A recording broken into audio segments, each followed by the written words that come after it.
The Huey Cam.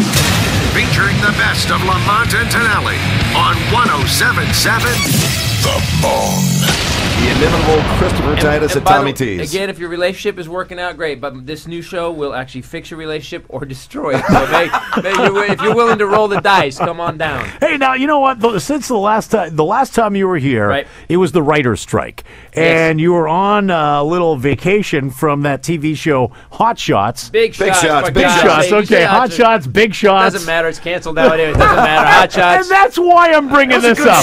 That's why I'm bringing this up, because you know what? I was waiting for the call. I thought we were going to be the grumpy old caddies on this show. Yeah, I said you guys could do that. Yeah, and all of a sudden they went on strike, and then boom, that's the last I heard of it. It's over. But you know what? It was a great time to work with those guys. It was fun, and now it's over. And it's like I think after Titus and stuff, and I didn't write Big Shots, so I was just an actor on it. I was just actor meat, which is just whatever. Okay, actor meat. No, when you put your heart and soul into it and you write it, then it's one thing. But when you're just actor meat, and being funny and stuff, it was okay. So something else will happen. I'm working on something new, or I'm going to get a job where digging. There's holes that need to be dug. You can join us. You can join us. I would love that. Exactly. When Sully's gone, I could take over for Sully. Yeah, how about that? Yeah. You're going to have a stroke, though. He had a stroke, and my heart goes out to Sully. He'll be back Monday. Well, that's what he says. We're not sure. We'll believe it until he recharges the compensation fund. And then boom, he'll be gone again. Did he just zero the workman's comp I thing? think he zeroed it down to its last penny before he decided to come back on Monday. That's what I love about Sully. That's his twist. You think that he's he can't handle it. He's working He's the a mad genius. Absolutely. He's got it down. He's a mad genius. Yeah, exactly. He speaks like King's English when we're not around, too. Sully, people don't know he's a Batman villain. He's a Batman villain.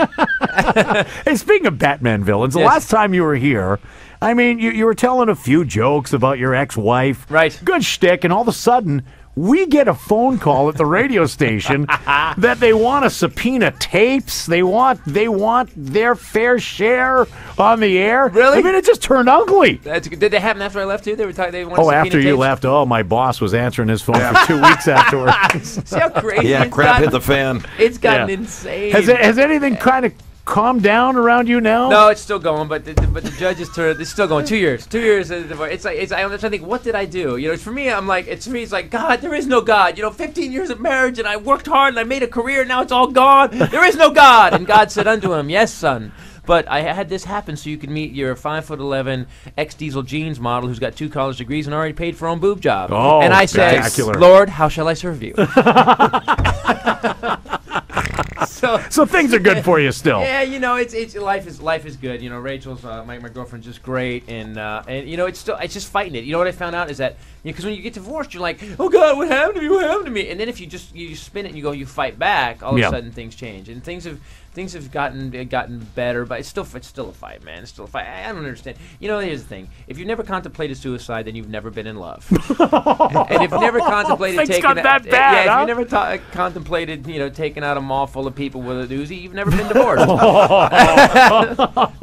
I'm not saying it's gonna happen. I'm just saying you walk through and go, it doesn't matter. It's costing all these money, lawyers. I hate everybody. But things are getting better. And the new show is great now. The new show's an hour and 5 minutes, and it's to the point now where it's getting standing ovations now. New show. Nice. Yeah, your new comedy show. New stand-up show, yeah. Is it all about divorce? It's all about divorce and relationships, man. It's all about divorce. So if you're a bitter guy or gal, they're going to love your show. Or if you're, I've turned a couple people. I seriously, I was on stage in Brea one night, and I'm doing the show. Everything's going. I do this bit about crazy makes you crazy. Because we've all been in a relationship where you're in it, and all of a sudden, you're in it. You've just been sucked down this road, and it's like you wake up on you fell asleep on I-5 doing 130, and you wake up and you're like, holy God, your foot comes off the gas. And I remember being, what I'm talking about? Like, you ever be with somebody that starts to edit out your friends and family? You know what I'm talking about? You're like, I don't like your mom. She's weird. Your friends are kind of immature. I don't want them over the house. So and you keep going with it, and then after like 3 years, you can't move because you don't know anybody owns a freaking truck, man. You're like, and you ever be in a relationship like makes you so crazy that you're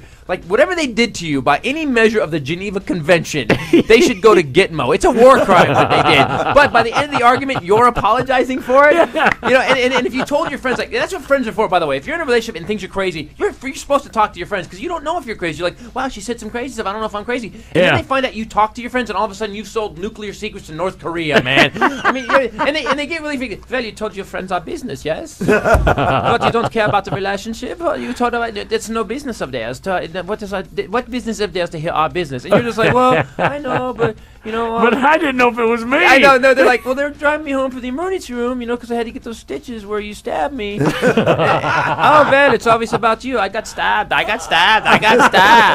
Well, no, it's about you too, because you know you stabbed me. Oh, now you point the finger. You stabbed me. But let me ask you something. What did you do to get stabbed? You know, I didn't run around stabbing everyone else, am I? I'm not the crazy stabber person, am I? I didn't stab those bitches in the mall you were staring at, did I?